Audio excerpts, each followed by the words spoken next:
Honorable Chancellor Sir Shri Kamal Kishorji Kadam, Chairman MGM Trust, Honorable Vice Chancellor Dr. Shashank Dalvi, Pro Vice Chancellor Dr. Nitin Kadam. The schedule for today's program, it will begin with the note, that is the welcome address and the highlights for the National Education Policy by Honorable Vice Chancellor Dr. Shashank Dalvi sir, followed by the introduction to the speaker by Pro Vice Chancellor Dr. Nitin Kadam, followed by the speech by Professor Ved Prakash ji, followed by the question answer discussion, followed by the Chancellor's presidential address, and then we'll be concluding it with a vote of thanks and closing remarks by Dr. Parinita Samant, Joint Controller of Examination. I request all the participants, if you have any queries, to put it down on the chat box. We'll be considering it during the question answer session after Sir's talk, that is after Professor Ved Prakash's talk. I now invite Honorable Vice Chancellor Dr. Shashank Dalvi sir to give the welcome address and the highlights on the National Education Policy 2020. Welcome, sir. Thank you, madam.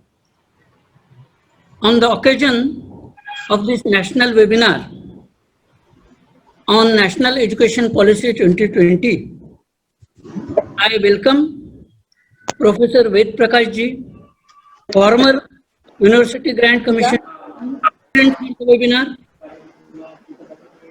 Shri Kamal Kishorji Kadam, Chancellor of MGM, Chairman MGM, moderator for the webinar, Dr. Nitin Kadam, all the mics.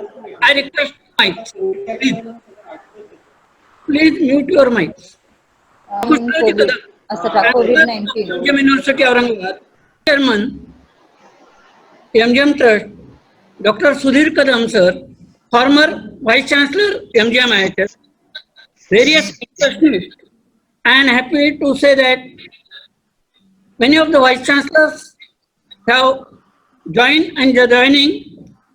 I will like to mention and welcome Professor Chandrasekhar Shetty from Chunchungiri University, former VC of Rajiv Gandhi, Dr. Dilip Maisekar from MHS Nashik, Professor Vivek Savji from KLE, Professor N.J. Pawar from DY Patil Kolhapur, Professor Shirish Patil from Mumbai, Professor V.M. Jairaj from Pravra Institute of Medical Sciences Loni, Professor Sudhir Gavane from MGM Aurangabad, Dr. P.H. Shingare sir, former Director of Medical Education, Dr. G.S. Nar Shetty, Dr. Bora, Deans of various medical colleges. As such, this is the third national education policy after independence in our country.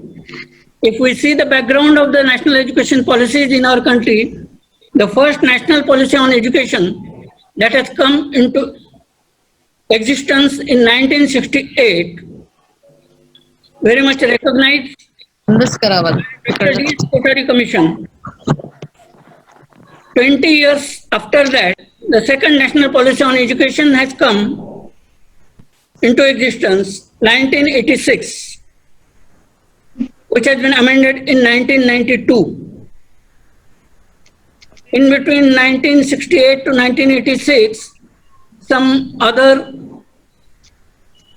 constitutional changes that has been occurred, and the education has been shifted to the concurrent list in 1976. Third national education policy, that is the present, that is after 34 years from the second national education policy. And it has been based on two reports, TSR Subramanian Committee report, and the major report is of K. Kasturirangan Committee report.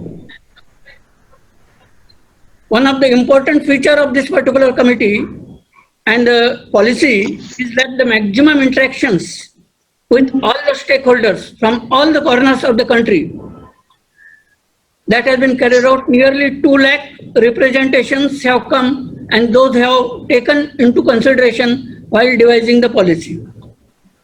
And all the good features are being included in this particular policy.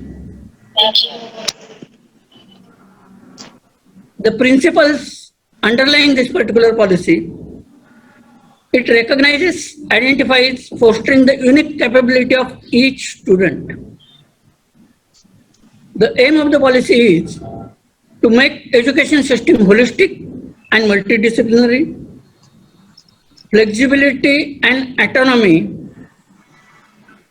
are the main pillars on which this particular policy has been based. It has been aligned to the needs of 21st century. While devising this policy, 2030 Sustainable Development Goals given by UN, those are being considered. It aims to transform India's education system by 2040. So the life of policy is surely 20 years, and even it has been supposed that it can be extended up to 10 years more. National education policy in this multilingualism is promoted. The original 3-language policy has also been kept constant, and the power of languages. The policy respect for diversity and also respect for the local context at each university, at each institute. Think globally and act locally. That is the major phenomena around which this policy is there. The extensive use of technology is implied in the policy. It emphasizes on creativity, conceptual understanding, and critical thinking. In the policy, the regulatory framework, it is said that it will be light but tight. It is very interesting to hear. To raise public investment in the policy, the aim is from present 4.3% to 6%.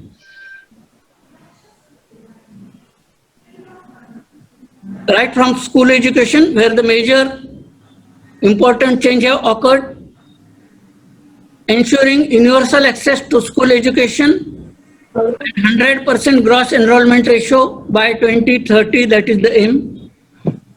Focusing on early childhood care. Previously, childhood care usually starts at the age of 6 years, and the students can get admission directly into the first standard. But now, right from 3rd year onwards, the early childhood education will start. Previously also this was there in the urban areas through playgroup, junior KG, senior KG. In the rural areas and particularly in the ICDS scheme, this non-formal education, Anganwadis and all those that was existing, but that was there in the domain of social welfare department. Now it has come to the educational sector. Reducing the dropouts, also one of the important objectives of the policy. Vocational education, from class 6 onwards only, it has to be started. As all these new phenomenon and the principles are embedded in the policy, teachers training in that direction is of utmost importance, and for that investing in teachers training, that has been also decided. Teaching up to grade 5, mother tongue or in the regional language, that is implied. The curriculum and the pedagogy that has been revised into 5 plus 3 plus 3 plus 4 system instead of 10 plus 2. The previous academic structure that everybody is aware, that is from 6 to 16, 10 up to 10th class, and then 11th and 12th, 16 to 18 years. Instead of that, now right from 3 years onwards, it will start. The class 1 and 2 that has been merged into it, and that is up to 8 years, and that is called as foundational course. Next, class 3 to 5, that is preparatory. In class 6 to 8, that is the middle. Class 9 to 12, that is secondary. In class 9 to 10, again 9 to 10, and after 10, the student can leave and again rejoin in 11 and 12. So that flexibility in the entry-exit option has been kept. And this particular structure, semester system is also observed in the school education that is employed. Coming to the main, that is the higher education, what are the changes? Gross enrollment ratio, it is 26.3%. That has to be increased to 50% by 2035. The disciplinary barriers, those are to be broken, and multidisciplinary, health university, engineering university, the law university, such, those will disappear now. And all discipline in single campus, multidisciplinary campus of the universities. That is the objective. No streams anymore. Otherwise, in the 11th and 12th, that is the common question, which stream you are taking? Art, but that way, flexibility to choose subjects at level of profession. Hello. Major and minor, allow Indian universities to build campuses abroad, pave the way for top universities, multiple entry and exit points, केवल दोबारा छोड़ के दोबारा देखने का National Testing Agency is being to higher education institutes. Till now, all the professional courses, we are taking the entrance examinations and admissions are being done on the basis of entrance examinations marks. Now for all the courses, the admissions will be done on the National Testing Agency. For the graduation, 3-year option and 4-year option is there. At each year you can leave and again you can rejoin after some time. If some problem is there for some students, this flexibility and entry and exit points have been kept. The first year, that has been called as a certificate, second year as a diploma, third year as a degree graduate, and for employment purpose, this 3-year graduationship is sufficient.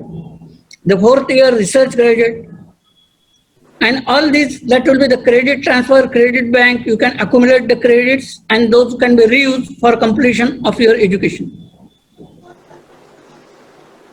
Affiliation of colleges, that has to be phased out in 15 years.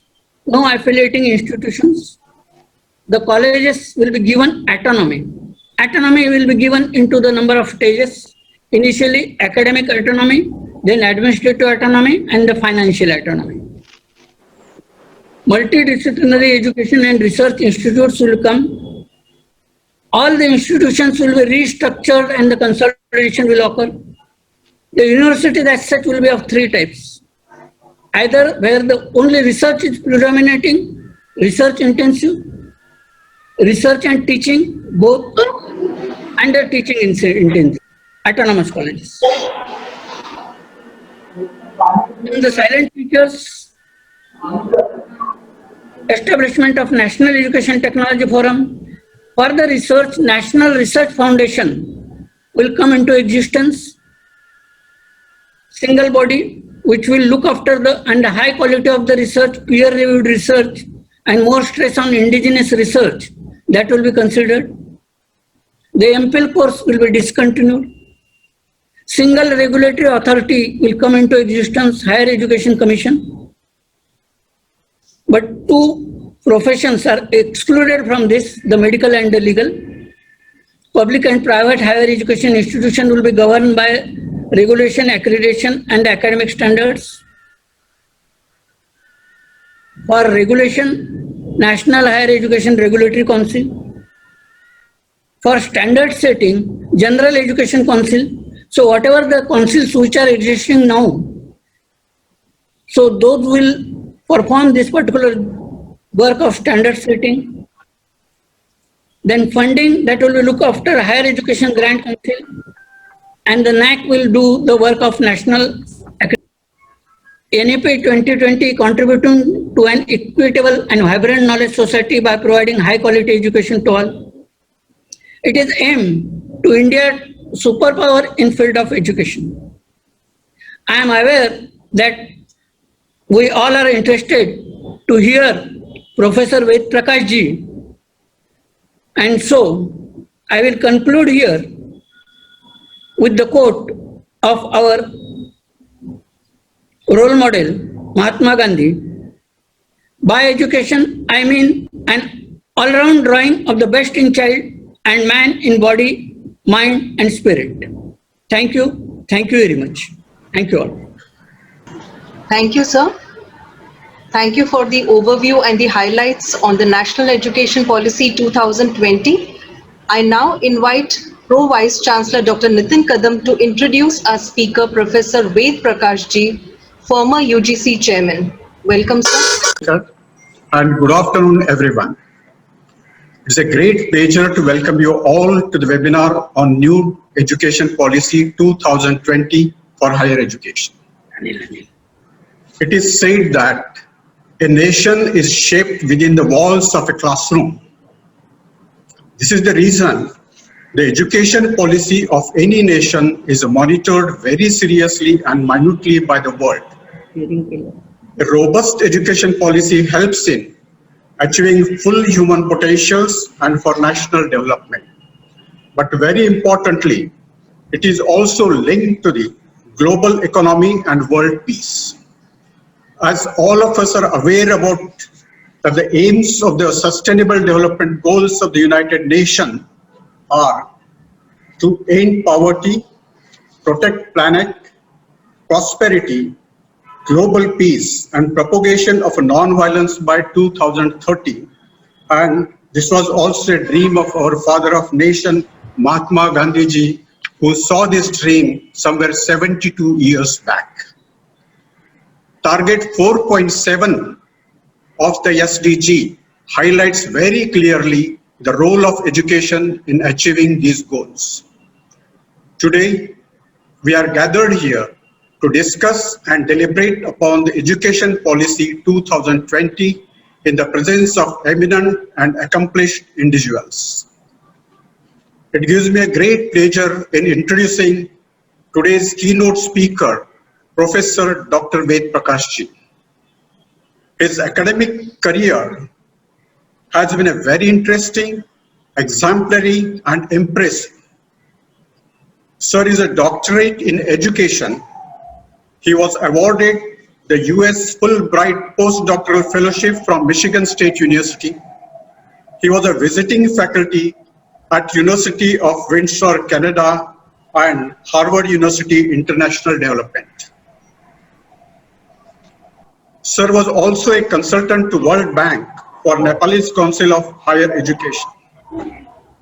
Professor Ved Prakash is a luminary in the field of education policy, education planning and administration, and has authored several books and more than 150 publications are at his credit. His dedicated work, spanning 4 decades, includes working at grassroots level up to representing India at the highest level of education deliberation with an aim to only one aim, that is to elevate the levels of education in our country. Sir has several prestigious positions, but I'll just name few, namely the Advisor Planning Commission of Government of India, Director National University of Education, Planning and Administration, Chairman National Council of Teachers Education, and Chairperson of University Grant Commission, which is the apex body of education in our country. It is a privilege and honor for me to welcome Professor Dr. Ved Prakash. Thank you very much, sir, and I request you to kindly share your views on new education policy. Over to Professor Dr. Ved Prakash ji. Thank you very much. Thank you. Thank you, Professor Nitin Kadam, for your kind words. Esteemed Shri Kamal Kishore Kadamji, former Minister of Education of the state of Maharashtra and the chairman of the MGM Institute of Health Sciences. Respected Pro Vice Chancellor, Professor Nitin Kadam, my very valued colleague and friend, Professor Shashank Dalvi, the Vice Chancellor of this prestigious university, Dr. Rita, the coordinator of Internal Quality Assurance Cell, other honorable Vice Chancellors who have joined us today in this webinar wherein we are going to deliver 20 and esteemed participants from different institutions and from different parts of the country. A very good afternoon to all of you. First of all, I would like to express my very sincere thanks to the Honorable Chancellor, Pro Chancellor and the Vice Chancellor for giving me this opportunity to be with you this afternoon when we are going to reflect on the new national education policy. Policy is a very important document, and we have got this policy after a long gap of 34 years. And therefore, regardless of our area of specialization, we must read every word of it and try to understand implication of every statement of intent that the policy contains. This is one message that I would like to share with you. And as an institute of higher learning, MGM Institute of Health Sciences, I think collective aspect of policy and having regard to the exist. I mean, one of our large campus is in the city of Aurangabad. The another one is in Navi Mumbai. To make that policy is a statement of intent. It guides our decisions and ensure consistency in decision making. It also helps us achieve rational outcome. When I'm asking you to analyze this policy individually and institutionally, I think we need to see that the policy is not detrimental to the interest of the society. A lot of hype has been created about this policy on social media.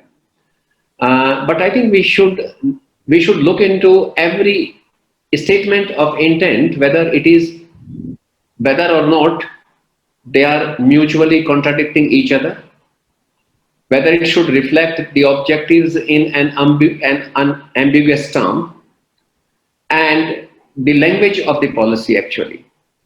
So policies usually are made on the basis of the needs of the society. And when we charter our own path, many a time we look up for the best practices around us.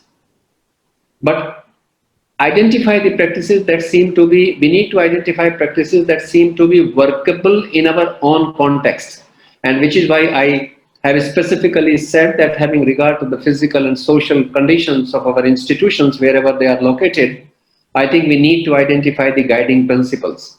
Something which will work in Aurangabad might not work in the city of Navi Mumbai. And the practices which are inclusive in nature. If you analyze the policy documents across the world, you will find that there are 4 different approaches of formulating the policy. One is the spurious approach, wherein you use the flowery language, raise questions, but come out with answers that are easy to manipulate. The second approach could be the unprincipled approach, wherein people select questions and come out with answers which suit the dispensation. People in power might raise only limited questions. The third approach could be the typical administrative approach, wherein you raise all possible questions but provide answers and make recommendations, knowing well that neither the political will of the country nor the economy are going to support it.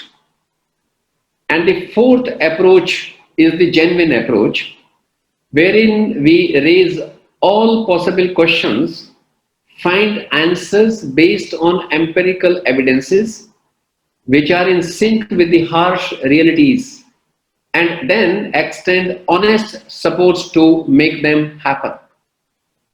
Now, I would like to sum up this part of my address and say that how well have we designed the national education policy in our own context will depend upon how well we understand it and how well we orient the policy implementers.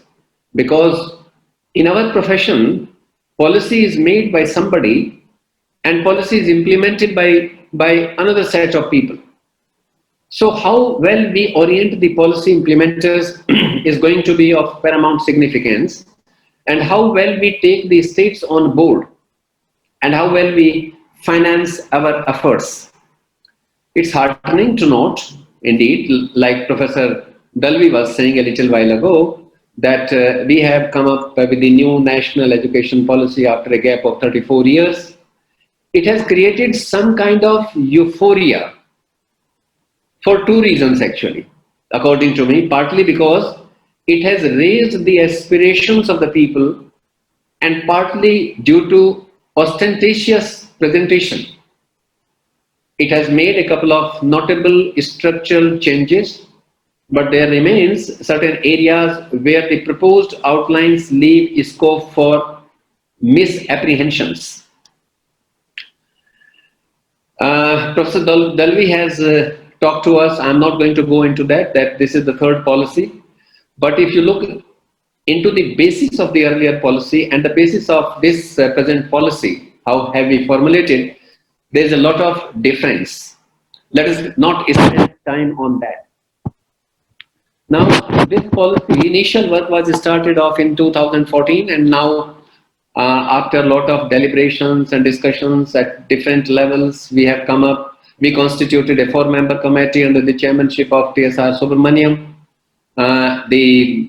Another committee was constituted under the chairmanship of Dr. Kasturi Rangan, and Dr. Kasturi Rangan submitted the report, which was a 477-page report, which has been subsequently condensed by the ministry into 63 pages. So we have this 63-page report with us, which was released by the Ministry of Human Resource Development on 26 July 2020. It has talked about the development of good human beings capable of rational thoughts, etc., etc., promoting flexibility and equity, transforming Bharat into a Shresth Bharat, into an equitable and vibrant knowledge society by providing access to high quality education for all. What I propose to do, I am not going to discuss in detail about the implications of the structural changes which have been proposed in the policy because of the paucity of time. I'm going to spend more time on higher education because I received a mail from the registrar of the university, and I did discuss it with Professor Dalvi as well, that since we are an institution of higher learning, so let us spend little more time on higher education. But briefly, I will touch upon some of the structural changes which have been proposed even in the sector of school education. I will not cover everything pertaining to school education, but the major changes. The policy has recommended to switch over from 10+2 pattern to 5+3+3+4, covering age group 3 to 18. Currently, the children in the age group of 3 to 16 are not covered in 10+2 system of school education. And Professor Dalvi has already talked about it, that the first stage is going to be the foundational stage, the second one is going to be the preparatory stage, The third one is going to be middle stage. The fourth one is going to be the secondary stage. One can even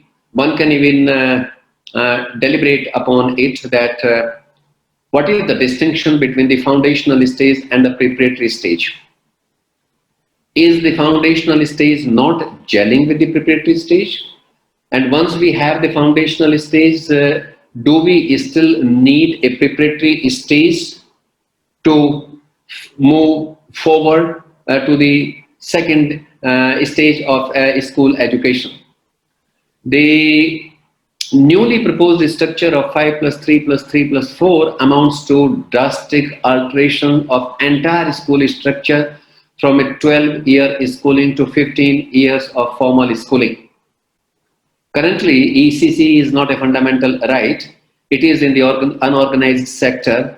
There are a number of standalone institutions running the early childhood and care education program, and it has a lot of implications. If I have a school from grade 1 to grade 12, then I will have to add 3 more classes in my school, so which would require enormous amount of investment, additional human resources. Teacher preparation for the foundational stage, which is virtually non-existent in our country, will throw up new challenges, because presently persons with the conventional Bachelor of Education degree are handling these children. So there are a lot of implications relating to curricular provisions, pedagogical processes, administrative aspect, and financial aspect. Now, for the first time, in the policy we have talked about the universalization of school education. But universalization of school education without any constitutional commitment is only a pious statement. Policy has not talked about extension of the RT Act up to grade 12. So this is one thing which bothers me a lot. But I would like to say that if we miss this much desired goal now, then we miss it for another couple of decades. Insofar as assessment is concerned, the policy has talked about 360-degree multi-dimensional progress card for all students. I mean, the terminology which we have borrowed from the Western world, how are we going to do, leaves much to be desired.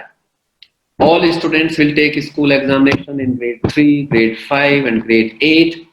But who is going to conduct it? Will the school be conducting it, or some other organization? Because the policy says that these examinations will be conducted by the appropriate authority. It's not clear what that appropriate authority is going to be in the policy.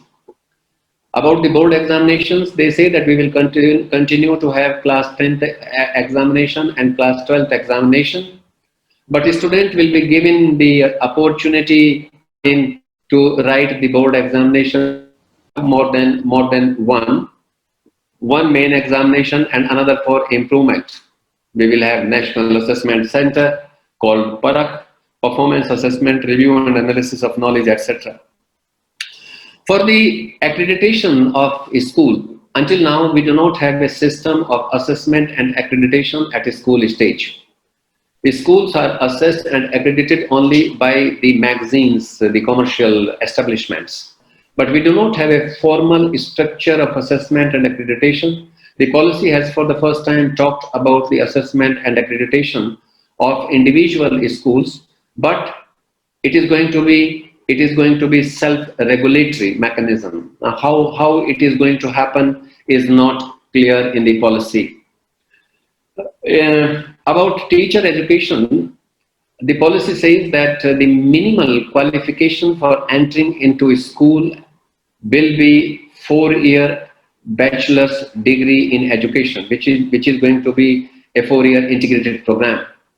But at the same time, they have said that while 2-year B.Ed will continue to be there for those who have already obtained bachelor's degree in other specialized subjects, provision would also be for 1-year B.Ed degree. So, I mean, we are going to have a 4-year integrated teacher preparation program. If you continue with a 2-year bachelor's degree, If you say that we will also have 1 year Bachelor of Education for those who have obtained master's degree and those who wish to enter into the teaching profession, then, I mean, making 1 year degree program, 2 year bachelor's degree program, 4 year integrated program in the same institution is going to create some kind of problem actually. Multidisciplinary institutions offering 4 year programs will also be allowed to offer the Bachelor of Education program through ODL mode, open and distance learning mode, if they are accredited to do so. So there are a lot of implications about it actually. Now, what are we doing? We are recommending a 4-year integrated model which is going on since early 60s through the regional institutes of education, institutions established under the aegis of the NCERT. Now, in the last 55 long years, this 4-year program has not gone beyond the boundaries of those 4 regional institutes of education.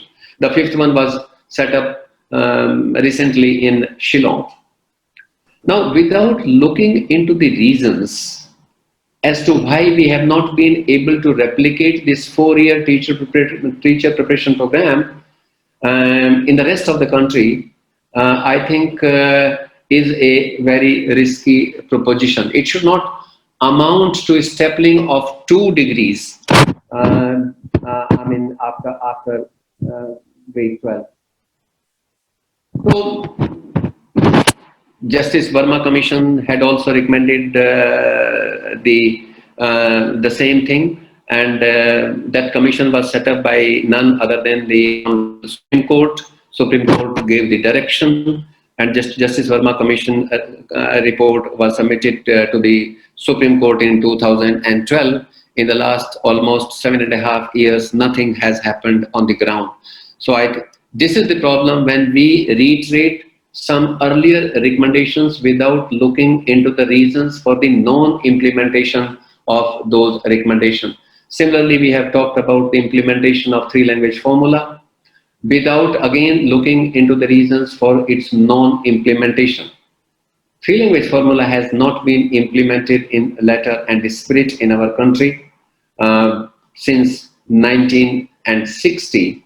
When it was agreed upon in a conference of the chief ministers of all the states that we are going to implement the 3-language formula. There is no clarity at all, in fact, insofar as 3-language formula is concerned, because on the one hand, policy says that 3-language formula will continue to be implemented. It is not being implemented. And secondly, they say that of the 3 languages, 2 languages should be the native Indian languages. Similarly, one would laugh at it actually.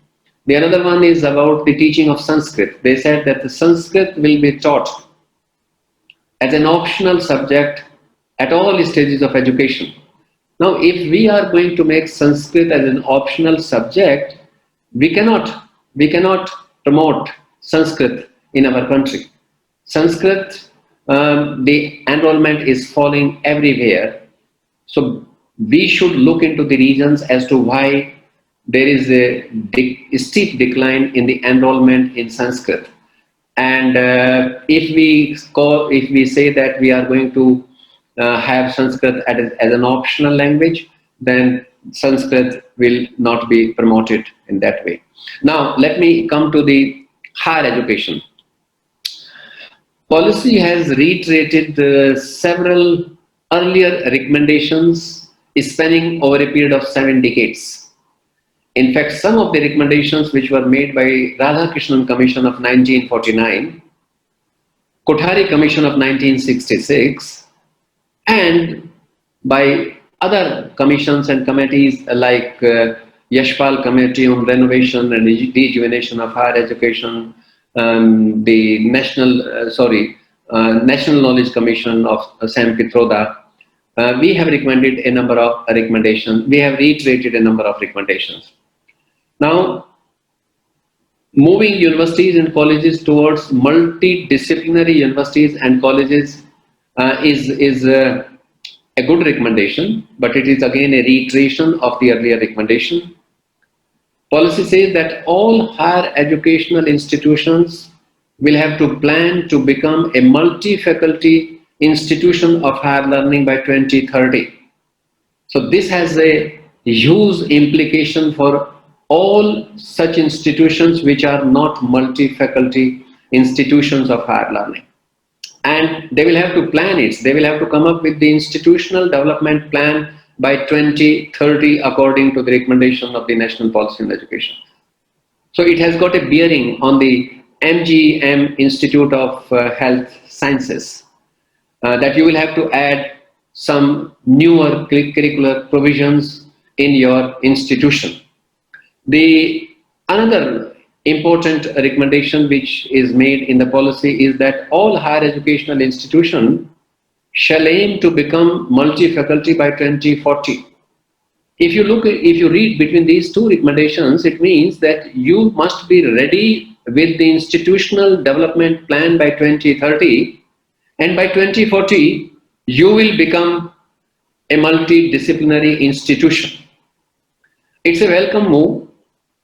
It will necessitate either closing of all single faculty institutions or upgrading them into multidisciplinary institutions. A large number of our public institutions are also not multidisciplinary institutions. And when they are going to transform themselves from the existing position to a multidisciplinary institution of higher learning, they would require enormous amount of resources. So that will be the implication. And if someone is not transforming, is not coming up with the institutional development plan by 2030 and does not convert into multidisciplinary institution by 2040, then it will have to be closed down, which would require greater amount of political commitment or substantial increase in earmarked resources, which are highly unlikely. So the policy also says that we will have at least one large higher educational institution in or near every district within 2030. That doesn't seem to be a credible recommendation, as it will accelerate inbreeding, it will also promote parochialism, and it will cut into the concept of pluralism, which provides inherent strength to an institution of higher learning. I think we need to look at it. We need to draw some lessons from the state of Andhra Pradesh, which some time ago had decided to have a university at each district. And if you see the profile of those universities now, you yourself will come to know the kind of parochialism, the kind of inbreeding that have happened on the campuses of those institutions. Another important recommendation in higher education, which the policy has made, is that we are going to have from now on only 3 types of institutions of higher learning. We'll have research intensive university, we'll have teaching intensive university, and we will have autonomous colleges with degree granting powers. And these autonomous colleges will primarily be focusing on undergraduate programs, but they may also evolve as a university, so that window is also available to them to graduate to a university. Now, a university will mean a multidisciplinary institution of higher learning which offers undergraduate, graduate and research programs of very high quality with community engagement. Since teaching and research have a symbiotic relationship, so classification of universities into a research university and a teaching university doesn't sound well, nor it cuts into the very concept of university. If you say that MGM Institute of Health Science in Aurangabad will only engage in teaching and not undertake any research, And MGMI Institute of Health Sciences in Navi Mumbai will undertake research how practical it is going to be. Universities are the social institutions. They have to create learning ambience within that social context. They have to look into the problems of the society and provide solutions to the society. How are they going to provide solutions if they are refrained from undertaking research and they are asked only to teach? See, the idea of a university is that university is a place where new knowledge is sought and freely transmitted. So how are we going to seek the new knowledge if we are not doing research? This is something which we need to understand. Granting autonomy to colleges, giving degree awarding powers to the colleges. Now you have 40,000 colleges in this country, and there are huge variations actually with regard to the curricular provision, the pedagogies, the infrastructure, the assessment methods. So without ensuring the parity across the colleges, it is going to have a serious implication actually, and it is going to adversely affect the children in the world of work. So this is something which we need to deliberate upon. If equivalence and parity of degrees are not ensured, then inter-colleges comparability will become a huge issue with its adverse impact on employability.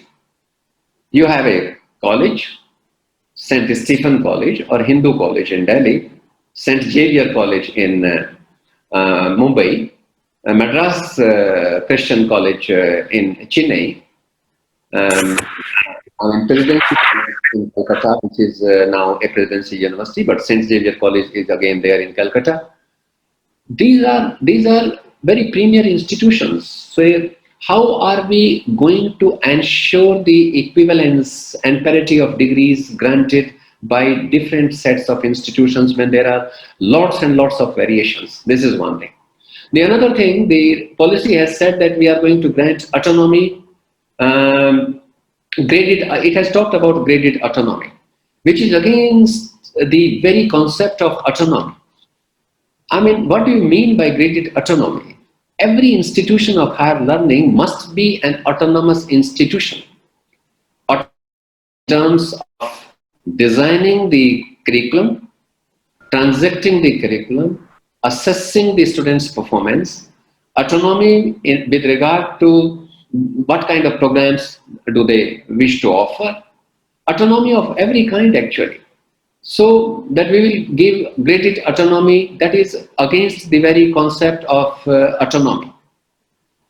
Another major recommendation in the policy is that we will be moving towards a more liberal, multidisciplinary undergraduate education, which will be of either 3 or 4 year duration with multiple exit options within this period. Now, what does it mean? It means that a student can leave after a year with a certificate, after 2 years with a diploma, after 3 years with a bachelor's degree, and after 4 years with a bachelor's degree with research. When we had switched over from 2-year undergraduate program to 3-year undergraduate program, we had taken that decision on the basis of empirical evidences. It was found out by Kothari Commission at that point in time that the children who are graduating from the schools are not ready for the university education. And at that time they had realized that they did not have the schools didn't have the capacity to adequately prepare them for the university education. And since the universities were better armed with enlightened faculty, they will be given the responsibility of preparing the children for the university education. So they will be spending 1 year on their preparation. And which is why we had switched over from 2-year undergraduate program to a 3-year undergraduate program insofar as liberal education was concerned. This time when we have decided to switch over from 3-year undergraduate program to 4-year undergraduate program, we are not driven on the basis of any empirical evidences. We seem to have copied it from the Western world, because the United States of America is having a 4-year undergraduate program, so we will also have a 4-year undergraduate program. This is one aspect of it. Let us look into this aspect. The another aspect is what is going to happen to the private institutions which solely depend upon the internal recoveries. They are not getting financial assistance from any quarters.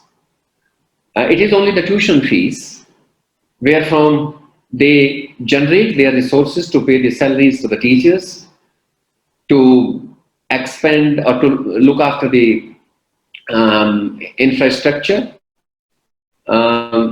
create newer facilities.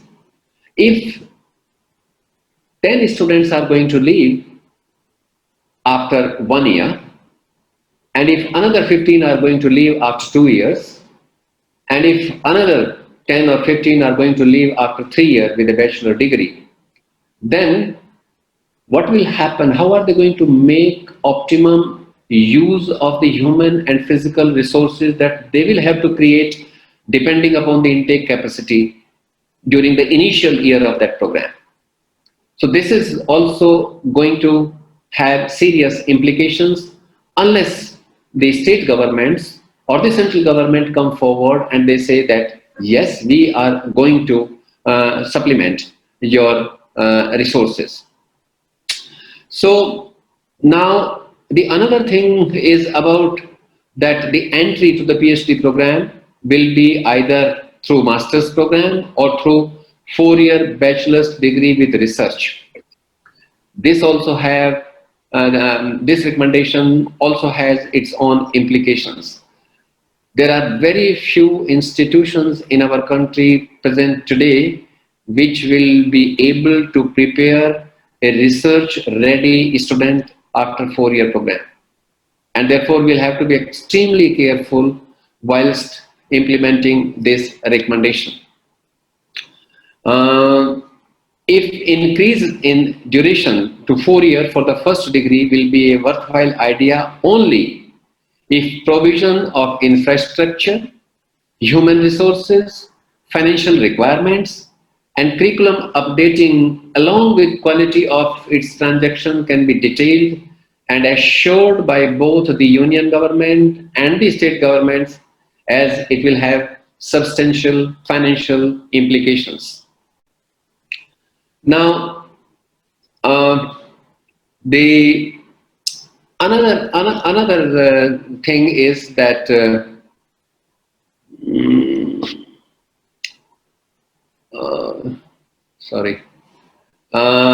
now I come down to the gross enrollment ratio. We have policy has recommended actually that there has been persistent concern to increasing access to higher education since independence actually, and that was the time in 1960-61. Many of you will be surprised to know that the gross enrollment ratio in higher education was only 1.5% in 1960-61. It was only in 2005-2006 when we had touched the double-digit mark of gross enrollment ratio in higher education, 11.6% in 2005-2006. Now we are about close to a little over 26% in higher education. Now the policy says that the gross enrollment ratio in higher education is to be increased to 50% over the next 10 years. Now achieving the goal of 50% gross enrollment ratio is a good destination to cover. It may not be difficult to achieve through dual mode because of various reasons that people are having very high aspirations and we have a large number of infrastructure that we have created in the last 70 years. But if we are going to increase the gross enrollment ratio to 50% without ensuring equity and quality, then we will not be able to create sustainable human resources. And mind you that 50% of the gross enrollment ratio in the age cohort of 18 to 23 in India would mean churning out a big number, which country's economy might not be able to absorb. If equity and quality do not go hand in hand, it will further widen inequalities that we already have. Laying greater emphasis on GER would alone not give a flip to the GDP. A large number of middle class population is financially stressed and cannot seek services beyond government institutions actually. If they go to private institutions, they are very expensive.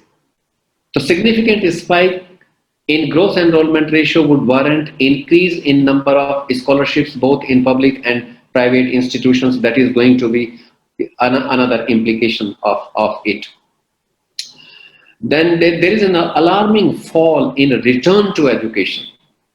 See, enrollment continues to take a dip at each level. From nearly 100% students at the primary level, then it plummets to 72% when they go to upper primary classes. It remains only 52% when they go to secondary, and it remains only 43% when they go to higher secondary, and only 26% to the higher education. The National Statistical Office reports show a clear decline in enrollment between 2014 and 2018. So it can be safely attributed as much a function of poor quality education and lack of interest as also sharply falling returns to education. I think we need to understand this issue very carefully. The employment rate is declining, and it is in our country that higher the qualifications, larger is the unemployment, greater is the unemployment actually. And it is more abysmal for those who are at the intersections of disadvantaged category. So 50% gross enrollment ratio is not a great idea because some countries have achieved it and therefore we should also achieve it. Insofar as the open and distance learning is concerned, the policy has recommended that all institutions will be allowed to offer the ODL programs provided they are accredited to do so. Now, blended approach is always good. We started it off in 1960 actually, when we were not able to expand the public institutions. So we started the correspondence courses in the name of open and distance learning. And now we have also come up with the online mode of delivery. University Grants Commission has already come up with a regulation in 2018, which allows the institutions of higher learning to offer 100% program through online mode. Policy has surprisingly made one recommendation that they are also going to set up the model public university for liberal education, which will be at par with IITs called MERUs, to reach the level of Ivy League. But what are going to be the contours of that MERU university is not clear from the policy document. And then my submission is that instead of creating classes of institutions, why should we not initiate action to ensure that all universities conform to the visualized model of public universities for liberal education that we have? For professional education, they have said that professional education should not take place in the isolation of one's specialty, which means that you will have to be a multidisciplinary institution. And professional education, therefore, should become an integral part of the overall higher education system. They have said that standalone agricultural universities, legal universities, health science universities, technical universities, shall aim to become multidisciplinary institutions. So there is a lot of emphasis on the multidisciplinary institutions of higher learning. The policy has not very categorically, like in the earlier drafts, they had said that the entire education will come under the overall umbrella of the Ministry of Education, but it is not clear from the final policy, and it looks that the health education, the legal education will continue to be under the domain of the Bar Council of India and Medical Council of India. Research seems to have caught the right attention of the policy, and the policy has come up with a recommendation that we are going to have the National Research Foundation, which will be funding research proposals on competitive basis. And the National Research Foundation is going to coordinate with other funding organizations in the country, like the Department of Earth Sciences and Department of Science and Technology, etc. The National Research Foundation will have to evolve mechanism to ensure that the research proposals are worthy of public funding. And the National Research Foundation, which is not mentioned there, but they should have mentioned that the National Research Foundation will also have the responsibility of identifying the priorities areas in different domains of knowledge, so as to avoid the duplication of efforts, so as to avoid the replication. Whatever is happening in other parts of the world will continue to happen here. About the faculty, the policy has recommended that we should have a robust and merit-based tenure track promotion and salary structure with multiple salary levels. It seems that it is going to be much more complex. Though the tenure track system will be good for teachers' accountability and maintenance of professional growth, but much will depend upon how the elements of these proposals would be worked out. And they should be worked out in consultation with the academics. Insofar as the performance of teachers is concerned, I am of the opinion that teachers' performance should be assessed on the basis of their duties and responsibilities and not through a straight-jacketed uniform criteria across institutions, because teachers are given different responsibilities to steer the affairs of the institution. Insofar as private education is concerned, policy has underscored the value of public-spirited private institutions with commitment to high-quality education. Promotion of private enterprises in higher education to support the efforts of the government is really the need of the hour. And if you look into the history of higher education in this country, right from 1947, high quality, or even much earlier, in 1909, when Jamshedji Tata had set up Indian Institute of Science in Bangalore, Pandit Madan Mohan Malviya set up Banaras Hindu University, Sir Syed Khan set up Aligarh Muslim University, and Thakur Rabindranath Tagore set up Shanti Niketan. The point that I am trying to make is that high quality higher education in this country has come through private initiatives in the past. And when they are saying that we will have a light but tight, I am not able to understand what would it mean, light but tight kind of regulatory mechanism. Private institutions, some of the private institutions like Mahatma Gandhi Institute of Health Sciences is maintaining good standards, but they are outnumbered by those known to exist largely with commercial orientation. And whilst increasing the gross enrollment ratio, we need to be concerned with falling enrollment both in private institutions and in public institutions. Some private institutions are finding it extremely difficult to survive now. So, inconsiderate expansion of seats in higher education is going to give precedence to quantity over quality.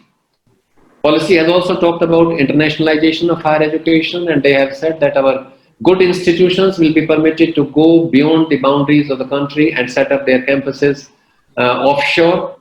And it has also said that we would also allow the top ranking institutions to set up their own campuses. I think we'll have to be very realistic about it. We have been talking about it, but none of the premier institutions of the world has shown any interest to come and set up the campus, though we have been talking about it since 2004.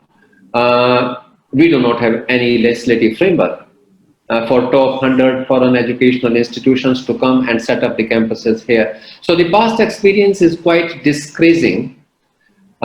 Insofar as the use of technology is concerned, the policy has said that they are going to set up the National Education Technology Forum, which will be created for free exchange of ideas on the use of technology to enhance everything in education, learning, planning, administration. And online I have already covered. About the regulatory mechanism, if you see, what is happening in our country actually.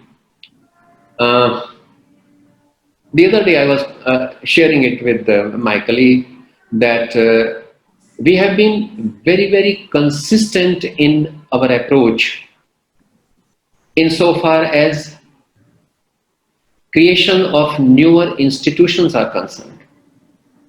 We have not invested our time, energy and resources to strengthen the existing institutions. When we get disillusioned with our system, we think of creating a parallel system, which means that you are weakening the existing setup and you are not very sure of achieving the goal which you have in your mind. Like, we were not happy with the university system, so we decided to set up the premier institutions of higher learning. And the premier institutions of higher learning were offering only in a limited areas of knowledge. We were not happy with the universities when we were invaded by the technological advancements in early 90s, and because of the ambivalent attitude of the university system, the government of India decided to set up triple IITs. We were not happy with the universities to carry out research in basic sciences, in exact sciences and mathematics. So we decided to set up Indian Institute of Science, Education and Research. We are not happy with the University Grants Commission and the All India Council for Technical Education. And therefore, teacher education, we have decided now that we will have a Higher Education Commission of India as an overarching organization. They have been talking about it for a very long time. If you see the 2005 report of the National Knowledge Commission, or if you see 2008 report of Yashpal Committee, if you see the UPA 2, when Mr. Kapil Sibal had come up with the idea of setting up the National Commission for Higher Education and Research. Similarly, almost similarly, in this policy, we have come up with the idea that we will have Higher Education Commission of India. And this Higher Education Commission of India will have 4 verticals. One would be the National Accreditation Council. The another council would be the National Higher Education Regulatory Council. The third council will be the General Education Council, which will be looking into the setting up of standards. And the fourth council will be the Higher Education Grants Council. So there would be 4 verticals and there will be one Higher Education Commission of India. So I think we need to apply our mind more logically before we are going to create these parallel structures. The AICT will continue as a professional standard setting body. National Council for Teacher Education will also continue as a professional standard setting. We have got limited resources and yet we are deciding to create parallel structures. So people are enamored by this idea that we have been talking about it for a very long time, and the new policy has made this recommendation. But I think we will have to be very, very careful, because it is going to be extremely difficult to harmonize the activities of these multiple bodies working in the same sector. Insofar as effective governance is concerned, the policy has made a recommendation that board of governors will be constituted for each institution, and they will be empowered to govern the institution. Selection of the new members of the board of governors will be done by the board of governors itself. So once you pack up these board of governors by one set of people, they will never ever leave that institution.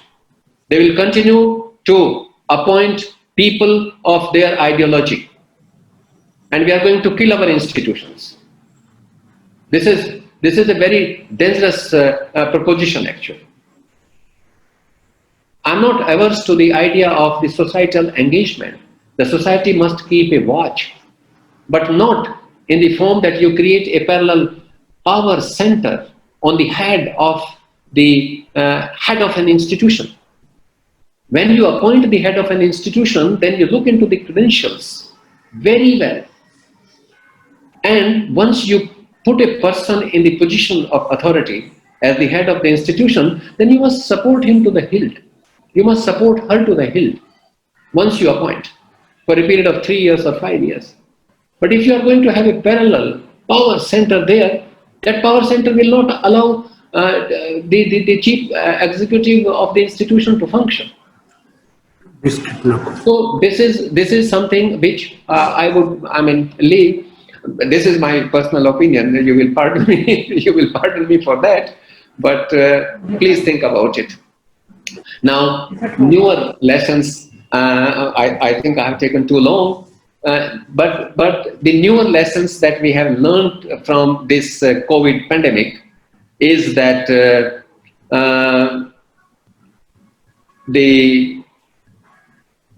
we are running a very hollow system.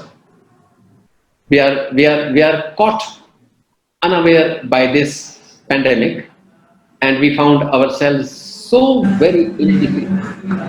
I mean, the framework of the education at the school level and higher education level turned out to be abysmally poor, that it couldn't withstand the pressure of this pandemic. Well-being must always remain a core goal of education, and education must develop the capacity amongst the people to stay strong in adversities. In times of crisis, humanity must take a precedence. Now, sadly, we have not been able to develop and design new methods of assessment during this pandemic, and we got into multiple avoidable standoffs. We should have wisely prioritized our goal and focused more on building a robust framework for remote learning rather than fighting academic battles in the court. Now, what is the way forward? We should now focus on creating and strengthening framework for remote teaching and learning. This is one lesson which we must learn from this pandemic. We need to plan to enable disadvantaged children to access remote learning. We also have to plan to bring back children to the campuses. How are we going to orient our teachers? Now, we need to organize massive faculty development program with a special focus on how to develop the e-courseware. I may be very good in creating the static content, but when it comes to transforming that static content into 4 quadrants, wherein I am supposed to provide visuals, supposed to provide simulations, supposed to provide questions and answers, I find myself very inadequate. And then I look towards a technocrat The technocrat does not know the content. He or she cannot decide what kind of simulation would be the most appropriate for the kind of content which is provided to me by the subject teacher. And therefore, these four capacities ought to be developed in individual learner, and for which, Professor Dalvi, I would request you, and for which esteemed Chancellor Sahab and the Pro-Chancellor, I would request to organize a special orientation program for the faculty of MGM Institute of Health Sciences. How to harness technology for development of the cognitive learning outcomes, the affective learning outcomes, and the psychomotor learning outcomes. How to integrate values based on universal perception and values based on constitutional imperatives, actually. We have been talking about values, and values have to be central to education for all the time. But now they need to move from implicit aspirations to explicit aspirations. That is the point that I wanted to make. It is necessary to create good human beings as envisaged in National Education Policy 2020, but a mere statement कि हमें महामानव की संरचना करनी है, you cannot create महामानव like that. So technology will now remain an integral part of future teaching and learning. I mean, the teachers are not used to talking to the electronic devices. They are not used to talking to the people without looking into their eyes. They are not used to talking to the children without ascertaining who is listening and who is not listening. Even in this platform, I mean, I am seeing Dr. Chandrasekhar, I am seeing Professor Dalvi here on the screen, but Professor Chandrasekhar, with a click of a mouse, can unmute himself, can stop his video and go away and have a cup of tea with his wife. And his name will still figure there on the screen. So the point that I'm trying to make here is that we need to embrace technology in a big way. The challenge is to use technology for making learning more interesting, more inspiring, competitive, global, besides relating to it to social and physical realities. And it is for that reason that there is an urgent need for curricular and pedagogical reform at all stages of education. There has to be a curricular shift from routine cognitive development to higher order critical thinking, problem solving, and entrepreneurial abilities. All policies commencing from 1913 actually. The first policy we had in this country was developed in 1913, and then in 1968, and then in 1986, 1992 revised, and now in 2020. We have been talking about this, that we should promote critical thinking, problem solving, entrepreneurial abilities, but no document of ours talks about how to do it. When we organize the faculty orientation programs, even in the faculty orientation program, we never ever talk about these abilities, which are extremely essential for effective teaching and learning. And in order to avoid duplication of efforts, I mean, there is a need to collaborate and institutionalize best practices and designing curriculum, e-courseware, pedagogical process and assessment techniques, and digital platform. If it is done, then students from anywhere can have access to quality education. So this crisis requires collaboration of a different order across the universities, across the governments, and across the technological companies. While universities need to launch a massive operation to develop online educational resources, governments, the union government and the provincial government, they need to scale up broadband connectivity and support disadvantaged groups, and technological companies need to help institutions to create platform. Policy is a very important document for us. We must read every word of it and try to understand implications of every statement of intent that the policy contains. We should not join the mob of, creating euphoria about the policy. I think we have to look into the implications, and we have to find out the way, how are we going to, if there is a recommendation, which we have reiterated in 1968, then reiterated 1964, 68, 86, and we are again reiterating it in 2020. So unless we look into the reasons for the non-implementation of that recommendation, we are not going to make any headway. So I would suggest, Honorable Chancellor, to you and Pro-Chancellor, Dr. Nitin Kadam, to set up a task force actually in your own institution to carry out something that is missing in the policy. And let me tell you what is missing in the policy. The policy does not contain a critical analysis of any sector. Where do we stand in terms of early childhood and care education? Where do we stand in terms of elementary education? Where do we stand in terms of higher education? Policy doesn't talk what is that has worked in the last 70 years and what is that has not worked in the last 70 years. Policy doesn't talk, policy has talked to some extent where do we want to reach in 10 years from hence or 5 years from hence in terms of physical targets, that institutional development plans have to be ready by 2030 and that all institutions will have to convert themselves into multidisciplinary institutions by 2040 and that the gross enrollment ratio in higher education has to be 50% by in another 10 years. But policy has not identified the guiding principles when we move forward. So without any further weight from the central government or from the state government, as a premier institution of higher learning, my earnest request to you, Honorable Chancellor Sir, and Honorable Pro-Chancellor Sir, and my esteemed colleague, Professor Dalvi Sir, is to constitute a group to look into the policy implications and prepare an institutional development plan.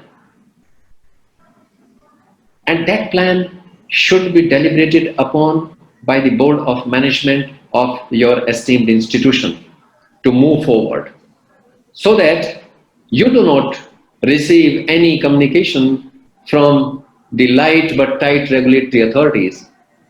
And when you receive it, you can happily say that yes, we have already done it. So this is how you can make an edge over others. Now, for policy endorsement, the last point that I would like to make here is endorsement and reiteration should not become a trend with the policy formulation. This has been the trend. We talked about three-language formula in 1960, we talked about it in 1968, we reiterated in 86, now we again reiterated in 2020. So, based on that critical analysis, you should develop your own action plan for the implementation of the national education policy. You can never have a perfect document. Let me say that. I can come up with a critique, but if I am asked to write a newer document, that will also suffer from a number of inadequacies. This is the problem with education. Because in education, no one has been able to articulate quality, because quality is a social construct. And being a social construct, it remains a moving target. The bar automatically goes up and up and up and up. So policy implementation strategies must reflect all those concerns, and without any further weight, I think we should do that. So, I could have taken more time, but I think there is a limited span of attention of the audience. I would like to close here. And if you have questions, I have not touched upon certain aspects which are very, very critical. I am not undermining their significance, like vocationalization of education, three-language formula, teacher education. But if you have questions on them, I would be more than happy to respond to those questions as well. With this, please allow me to express my very sincere thanks and gratitude to the Honorable Chancellor, Kamal Kishore Kadamji, to the Pro-Chancellor, Professor Nitin Kadamji, and my esteemed colleague, Professor Shashank Dalvi, for giving me this opportunity to talk to you on the National Education Policy 2020. Thank you very much. Thank you. Thank you very much, sir, for your very, very informative address. Before starting the question and answers, I would like to have some comments from Dr. Chandrasekhar Shetty, sir. You want to make any comment, feedback, as you have joined? Dr. Dubhashi is there, Dr. N.J. Pawar is there, the Vice Chancellor from Pune. How can I comment about Professor Ved Prakash Ji's such an analytical Interaction lecture? and feedback, sir. Please, sir. No, only high appreciation for the totally analytical actually and comments on that, no comments, because we have been involved in these discussions for the last more than 2 years. I think first time we get such a wonderful analytical lecture. Only my high appreciation too, and Professor Ved Prakash Ji. Very well done, sir. Excellent. Excellent. Thank you. Thank you. Dr. Dubhashi, sir, you want to ask any question? Yeah, good afternoon. Yeah, can you hear me? Yeah. Yeah, it's a pleasure to be again a part of the deliberations of the MGM family. And it's a pleasure to listen to the luminary, Professor Ved Prakash Ji. Thank you for giving us the insights into the various issues and especially making the recommendations of that task group which is there. Of course, the only issue which needs to be deliberated upon with the health science institutions, yes, we have the other dental council, nursing councils, but with reference to the medical education, we already have the National Medical Education coming into existence, which itself has its 4 pillars of the UG, the PG, the accreditation, and then the ethical standing, the ethics issues. And now this Higher Education Commission will also have this particular accreditation council which is there. So how are they going to work in, are they complementary to each other? They are supposed to work in tandem. What is the implication of this? That is some point for discussion. Yeah, you want me to respond? Yes. The policy is completely silent on that aspect. See, the problem which we have not been able to overcome in our country is that we have fragmented education so poorly in this country that you have health university, as if in health university you do not have to teach physics and chemistry and biology.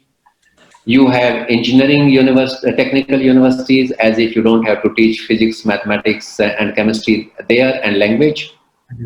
You have teachers university, you have children university. I mean, we have made mockery of ourselves. The meaning of university is a place where universal knowledge exists. And in today's time, when people have been talking about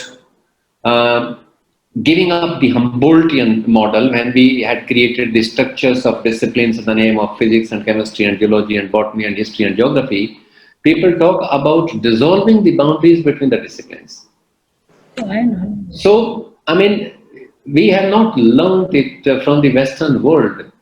I mean, the only thing we have learned is that the global ranking of the universities. We have not learned how have they reached where they are today. So there is no clarity insofar as professional education is concerned. In the past, the efforts were made to bring education under one umbrella, but because of some constitutional provisions and because of the fight amongst the individuals, that no, I'm not going to permit you to encroach upon my territory. But they consider education as their own territory, and which is why we have not been able to do it. It's very unfortunate. As if, I mean, the agriculture education is altogether a different world. You don't have to teach language in agriculture university. You don't have to teach science. You don't have to teach geography. You don't have to teach marketing in agriculture science in agriculture university. What is it? I mean, So this is the most unfortunate thing. In the initial draft, in the draft it was mentioned actually, but in the final document of the policy, which is of 63 pages, that has disappeared again like a helicomet. So this is the problem actually. I do not know when the time will come when we will consider education as a core domain of knowledge. Thank you, sir. Thank you. Thank you very much, sir. Thank you very much, sir, for your very informative and analytical address. In fact, on the chat box, it's very well appreciated by all participants, and most of the questions are like it's a very analytical and appreciated by everybody. You have touched almost all aspects and difficulties in implementation, sir. So we have clubbed couple of the questions because the constraints of time. I think we'll just ask you a few questions. But I have one question. Okay. Can I? Yes, go ahead. Sir, I'm Professor Pawar from Dr. D.Y. Patil Vidyapit, Pune. Okay. It was very enlightening talk which is given by you on very good analysis of the NEP 2020. Since all of us are now, MGM is a deemed university, Dr. D.Y. Patil Vidyapit is also deemed to be university. And therefore, there's one provision which is made in NEP 2020. And that is in terms of abolition of a complex nomenclature of the universities. Yeah. Like private university, deemed to be universities, then we have central universities, we have state universities, so on and so forth. Now, all of us have interest in having a common nomenclature, which is also a thought which exists almost in all deemed to be universities, because there's some implications of this particular nomenclature which we receive from abroad, because people don't understand what is deemed to be university and private and whatnot. Certainly. So I personally don't know as to how this particular aspect will be implemented in the policy. Will there be some legal complications, because deemed to be universities are under Act of Parliament, private universities are in different states with state private university acts, and therefore what will be the implication in implementation of this in terms of bringing the uniformity, self-financed universities and government-financed universities, if we go by that in implementation as a classification, two-stage classification. So what will be the legal complications? That is one thing. And secondly, I have one more query, is in terms of, see, there are 90% students are in the state universities. They are actually learning in the state universities, whereas they are the universities which are very large site universities.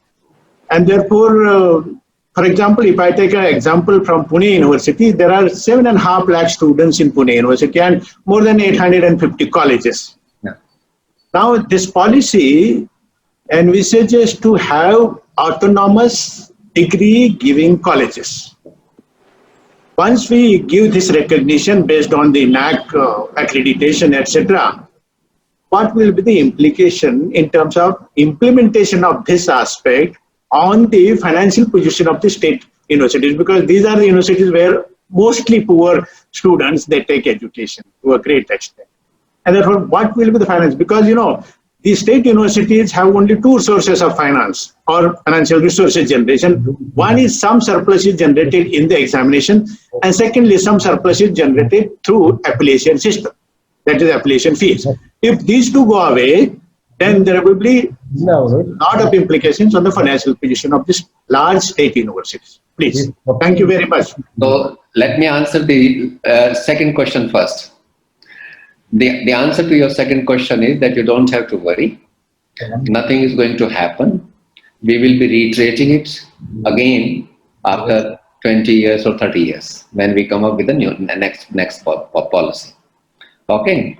Neither the state has the resources to support the state universities, nor the center has those kinds of resources that you convert all the 800 colleges of Pune University into autonomous degree granting colleges and make Pune University as a unitary university. and the unitary university will survive on the internal recovery without the state government support and the central government support. That is not going to happen. You would have also realized this kind of support which these universities have received from RUSA now. The support which was coming initially has badly depleted. So this will not happen. The first question, they will have to make changes in the legislative framework which we have. You have rightly said that the deemed universities are established through an executive order of the Ministry of Human Resource Development under Section 3C of, Section 3 of the UGC Act. So that classification, Professor Pawar, will continue to be there,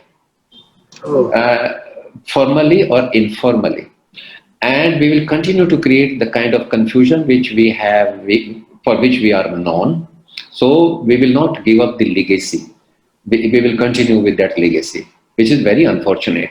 We have come up rather with one more classes of institution, that is institution of eminence. Yeah. You must have also applied for that. You must have also applied for that. Okay, and if you have not applied, you are going to apply again for that. So that will remain. See, a university is a university, whether it is created through an act of state legislature or through an act of central legislature. We have only made that kind of a classification that we call the central universities and the state universities. The role and functions of a central university and the state universities, and also the deemed to be university, and also the institution of national importance, and also the institution of eminence, are absolutely identical. Absolutely identical. So, I mean, it's a doable proposition. It can be done actually. It can be done, but we will not do it. At least in our time, in your time and my time. You may be younger to me. Probably you will see it. You will see it in your lifetime. But I don't think that in my lifetime I would be able to see it. Thank you very much, sir. Yeah. Another question, Professor Nitin Kadam sir. Yeah, there's one more question from Professor Sudhir Gawane, who is the Vice Chancellor of MGM University, Aurangabad. Dr. Sudhir Gawane, can you? Yeah. Professor Ved Prakash sir, heartfelt thanks for very critical analysis which was needed in the lot of drum playing across the country about this new education policy that has been described as a revolutionary or something like that. But you have reached to the roots of the ground realities, and I appreciate that. As you have come from the rural background and the farmer's family background, you have a connect with the roots of the society. So that reflected in your analysis. Congratulations for that. My question is, this policy says that all affiliated colleges, which you just talk about with Honorable Pawar sir was mentioning, that converting all those constituent colleges, affiliated colleges into constituent colleges of the respective universities of that region. So some of them may become degree awarding, but most of them, 80% of them, they are not having the grants from the government. They are having poor infrastructure. Faculty is not adequate enough, not competent enough. And this liability, financial liability, managerial liability is going to come to the university. So you are saying we are doing away with the affiliation, but you are creating a constituent colleges, a bunch of constituent colleges added to the burden of the state university, mostly they are, and the state governments are not in position to support them. They have a financial crunch. Universities are having financial crunch. Is it workable and viable? Suggestion. So by next 12, 15 years, we'll be able to do this. I think it's impossible. Number two, my question is 6% of GDP allocation for the education. That is also, I personally feel it is impossible, because the recovery of the economy after COVID and before COVID, it will take another 5-6 years to come to the normalcy. And after that, you are making, allocation of 6% of GDP, which has not happened. And during last 10-15 years, if you minutely see, the percentage is going down, GDP percentage to the education. So in this situation, is it possible when states are crunching financially, they are into reaching out to the difficulties, huge debt they are having, do they have this priority on education, and are they able to allocate resources required for this 6%? And you say impossible, I personally feel. What is your say, sir, about this? Okay. Let me answer the first question very differently. I did talk to you about the 4 approaches to policy making. I do not know whether it caught your attention or not. Let me repeat it once again. One is the spurious approach, wherein you use flowery language, raise questions, but come out with answers which can easily be manipulated. The another approach is the unprincipled approach, wherein you raise questions and come out with answers that suits the dispensation. Okay? And the third approach is the typical administrative approach, which is little known to the political executives and little known to the academia, wherein all possible questions are raised, all fascinating answers are provided for, knowing it fully well that neither the political will nor the economy will support them. And the fourth approach is the genuine approach, wherein you raise questions, all possible questions, find answers based on empirical evidences, which are in sync with the grassroots realities, and extend honest support to make them happen. So indirectly I will answer, this is my answer to your first question. I leave it to you to do some homework and find out the answer from these, that which approach is followed by the policy formulators out of these 4. To the second question, Dr. Kothari had recommended that we must spend 6% of the GDP on education in a phased manner, and by 1986 we should be able to hit that 6% mark.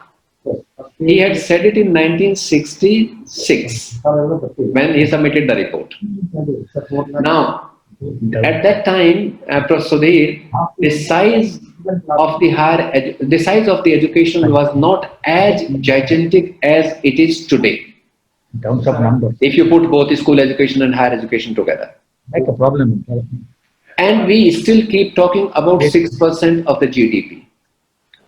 And we are less than 4% actually. We are spending less than 13% of the total budget on education and less than 4%, 3.86% on education.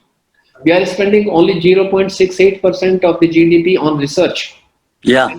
And we want to compete with the United States of America and Germany and France. Okay. All the time we will say that whenever there would be the report of the Times Higher Education Supplement Global Ranking or QS ranking, we will say that none of our universities has figured in the first 100 or first 200 or first 300.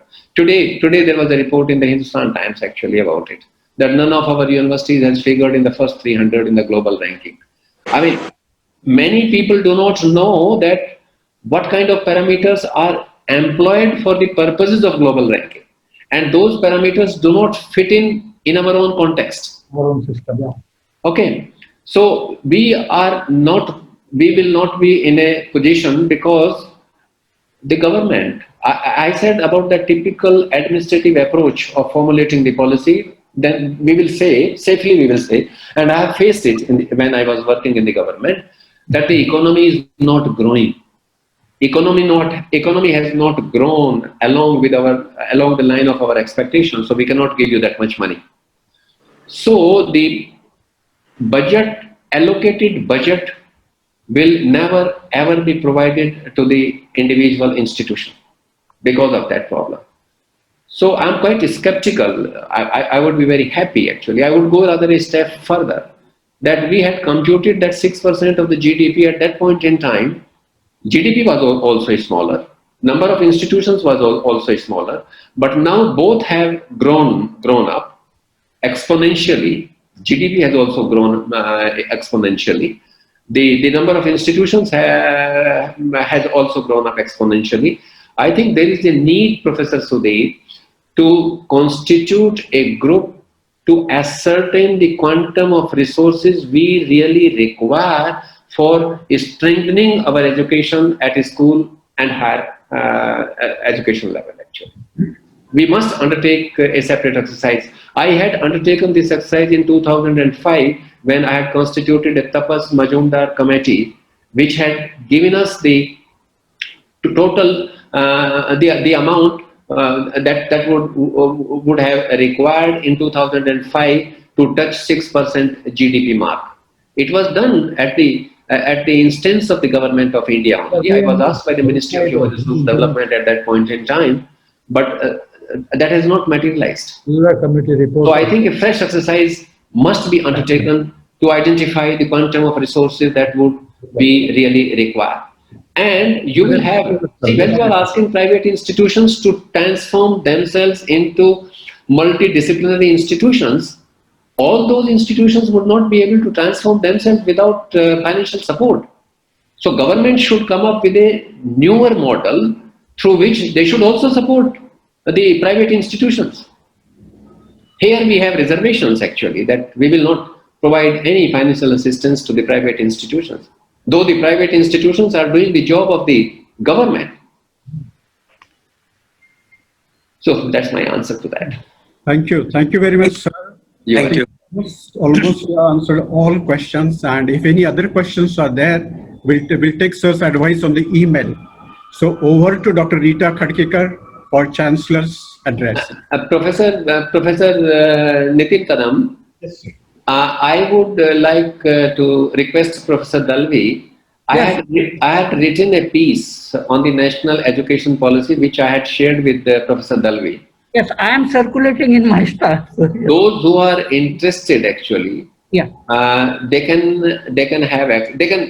write to me. I will forward it to them happily. No problem. We will forward, sir. Yeah. And I mean, though in the newspaper there is always the problem of space, but I have fairly covered the different aspects of the national education policy through that piece.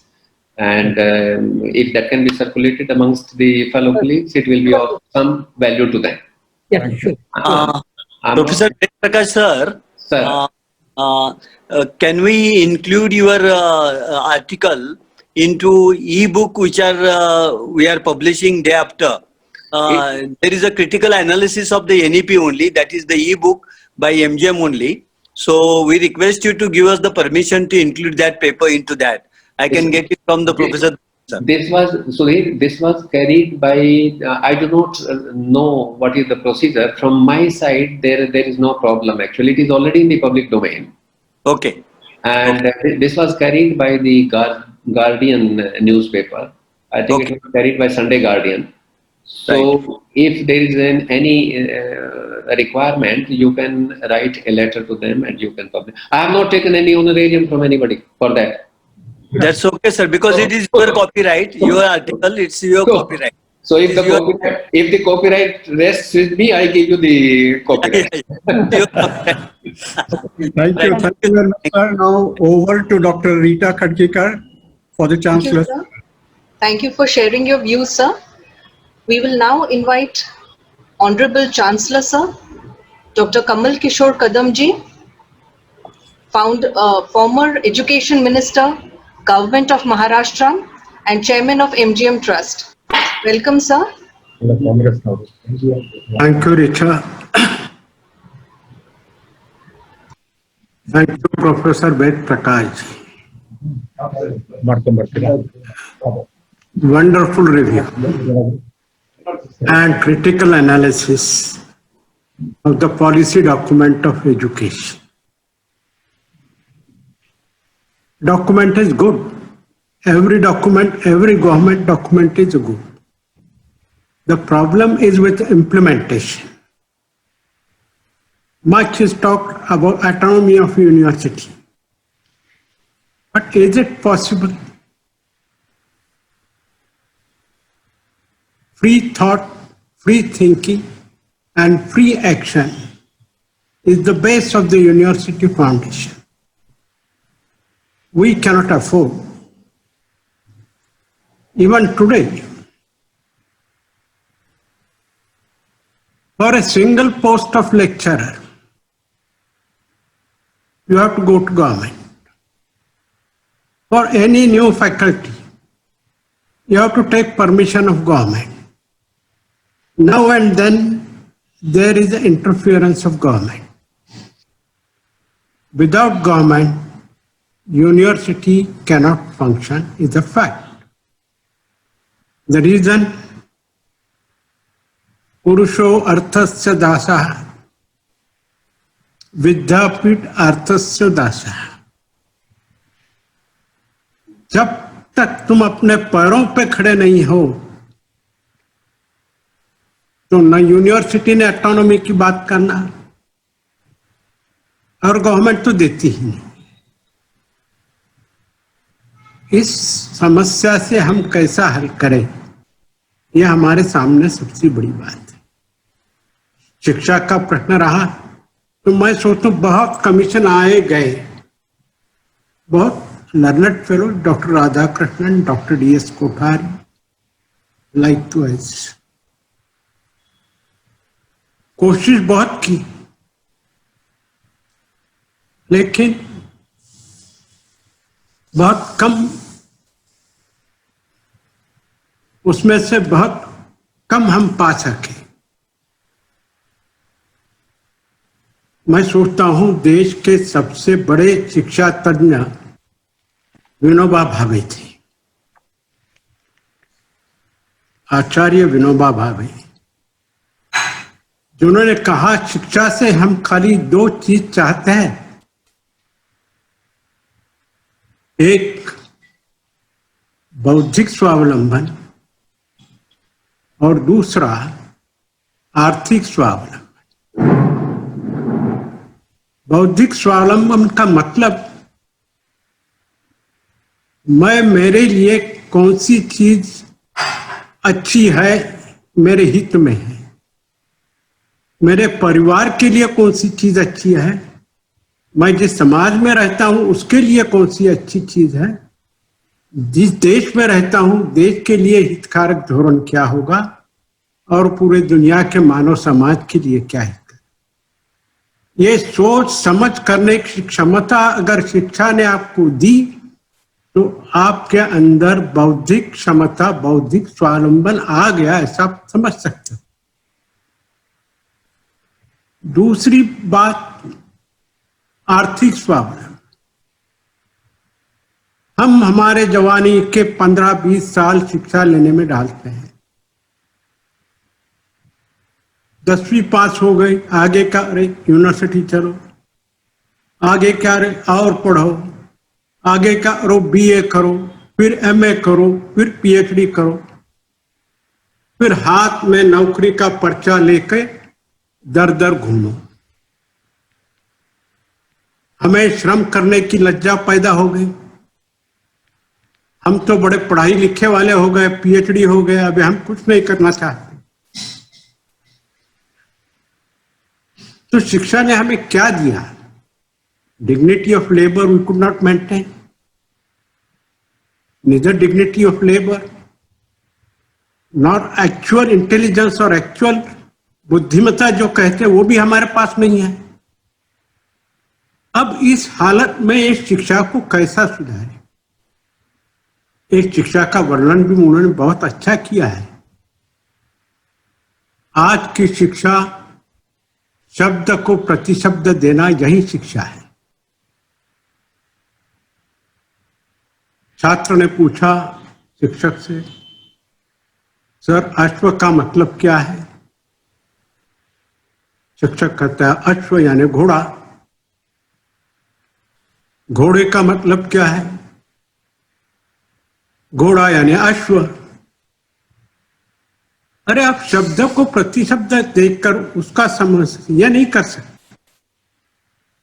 अश्व यानी घोड़ा और घोड़ा यानी अश्व ये नहीं है तो उसे अश्वशाला ले जाइए, उसे घोड़ा ये जानवर बताइए, उसके ऊपर से हाथ घुमाइए, हो सका तो उसके ऊपर बैठ के एक रपेट लगाइए, वो कैसा भागता है क्या है।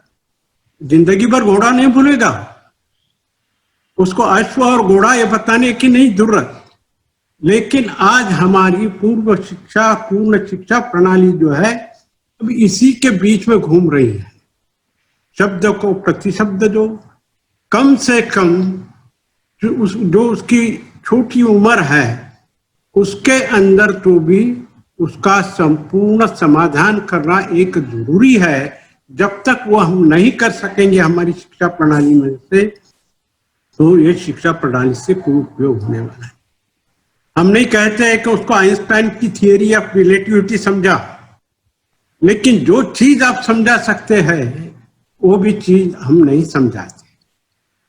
साहब, किताब की नदी डुबाती नहीं है और किताब की कश्ती बचाती नहीं है, तो उसके लिए प्रत्यक्ष जीवन के अनुभव की जरूरी है। लेकिन अब हमारे हुए जितने भी ग्रेजुएट हो, पोस्ट ग्रेजुएट हो, पीएचडी हो, ये सब उनकी कितनी काम की है अब उन्होंने जांचने का वक्त आ गया है। और उसी के जिम्मे हम ये पूरी हमारी नए जनरेशन दे रहे हैं। और ये पॉलिसी से, और आपने जैसे अभी बताया 86 में कमीशन आ गया, doctor Raja Khanna, the very learned film. उनके बाद DS Kothari, yes Kothari commission में तो देश विदेश के 60 शिक्षण तज्ञों का समावेश था, मोर देन 60। वो लोगों ने डॉक्यूमेंट किया। उसके बाद में और 86 में turning point something like that, और एक डॉक्यूमेंट आ गया। डॉक्यूमेंट के ऊपर डॉक्यूमेंट आ रहे हैं, लेकिन हमारी विनोबा जी का जो अपेक्षा थी उसमें बौद्धिक स्वावलंबन करो या उसको आर्थिक स्वावलंबन, वो दो चीजें हम अभी तक शिक्षा में से पा नहीं रहे। आपने आपके इसमें बताया कि बेरोजगारों की फौज बढ़ रही है, कतारें लग रही है, काम नहीं है, मेहनत का काम करने के लिए उनको शर्म महसूस हो। तो इस सब के बारे में एक कॉम्प्रिहेंसिव सोच होनी चाहिए और उसके ऊपर विचार होना चाहिए। मैं सोचता हूं कि आपने बहुत अच्छा क्रिटिकल एनालिसिस किया आज के डॉक्यूमेंट का। अब उससे एक नई सोच पैदा हो जाए। हम लिखते तो बहुत है, ये होना चाहिए, वो होना चाहिए, वो होना चाहिए, लेकिन आपने जैसा बताया कि जीडीपी का 6% एजुकेशन पे खर्चा करना, ये हम जैसे अर्थशास्त्र के गवार को भी समझता है ये नामुमकिन है। लेकिन एक सपना बता रहे हो कि 6% हम खर्चा करने जाने वाले हैं, वो कभी खर्चा होने वाला नहीं है। और ये जो आज की स्थिति है उसमें और ज्यादा से ज्यादा बिगाड़ आने की कोशिश हम सब मिलकर कर रहे हैं। तो आपने आके इसके ऊपर जो एनालिसिस किया, वो critical analysis you made, you opened our eyes. Your speech was eye-opener on this new policy. I thank you very much, Ved Prakash ji. Thank you very much. I conclude. Thank you so much, sir, for sharing your thoughts. I now invite Dr. Parinita Samant, Joint Controller of Examination, to give the vote of thanks and make the closing remarks. Welcome. Dr. Dalvi, Yes, sir. I am hearing, sir. Yes. Good evening all. I feel honored and privileged to get an opportunity to propose a vote of thanks on behalf of MGMIHS. We are deeply grateful to Professor what Ved next? Prakash. We are deeply grateful to Professor Ved Prakash Ji, former chairman of UGC MHRD, Government of India, for gracing this webinar as eminent speaker. Sir, we are deeply appreciate your precious time you have spared for this webinar, and your talk here today has motivated and inspired all of us. Our heartiest thanks to Honorable Chancellor MGMIHS and Chairman MGM Trust, Shri Kamal Kishore Kadam Ji sir. We are fortunate to have your presidential address for this webinar on education policy. I would like to express my profound gratitude to our Honorable Vice Chancellor Dr. Shashank Dalvi sir for sparing his valuable time for the most awaited webinar. I must express my deep gratitude to Pro Vice Chancellor Dr. Nitin Kadam sir for moderating this seminar. His participation has enhanced the importance of this webinar and inspired us. I must thank Honorable Chancellor of MGM University, Aurangabad, Dr. Baburao Kadam. My sincere thanks to Dr. P.M. Jadhav sir, Vice Chairman MGM Trust. My big thank from the bottom of my heart to all the Pro-Chancellor, Vice Chancellors of eminent universities. I will take name of few. Dr. Praveen Shingare, Pro-Chancellor KIMS Pune, Dr. Chandrasekhar Shetty, Vice Chancellor from Adi Chanchandgiri University, Dr. Jairaj, Vice Chancellor, Pravra Institute of Medical Sciences, Pune, Dr. Vivek Sauji, Vice Chancellor, KLE Belgaum, Dr. Shirish Patil, Vice Chancellor, DY Patil, Navi Mumbai, Dr. N.J. Pawar, Vice Chancellor, DY Patil, Pune, Dr. Rakesh Mugdal, Vice Chancellor, DY Patil, Kolhapur, Dr. Sudhir Gawane, Vice Chancellor, MGM University, Aurangabad. In addition to that, I would like to extend my thanks to Dr. Prakash Doke sir from Bharatiya Vidyapit and ex-medical superintendent of MGM Hospital, Dr. Siddharth Dubashi from AIIMS Nagpur, and sir was also associated with us in past. And to all the eminent board of members for attending this webinar. Participation of all of you itself has shown keen interest in adoption the change in the education policy today for better future in education. I express my special thanks to Registrar MGMIHS Dr. Rajesh Goyal and Deputy Registrar Dr. Rajesh Kadam for being initiators of this webinar. My sincere thanks to the respected Deans Dr. G.H. Shetty, MGM Medical College, Navi Mumbai, and Dr. R.B. Bora, MGM Medical College, Aurangabad.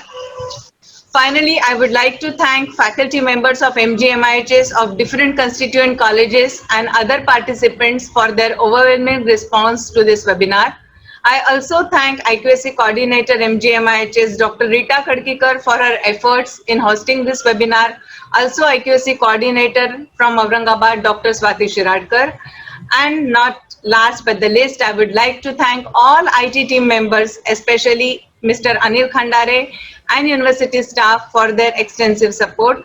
Lastly, I want to thank everyone who contributed directly and indirectly in making this webinar successful. Thank you, all of you. Thank you very much. And now I declare this webinar concluded. Thank you. Thank you, all of you. I conclude.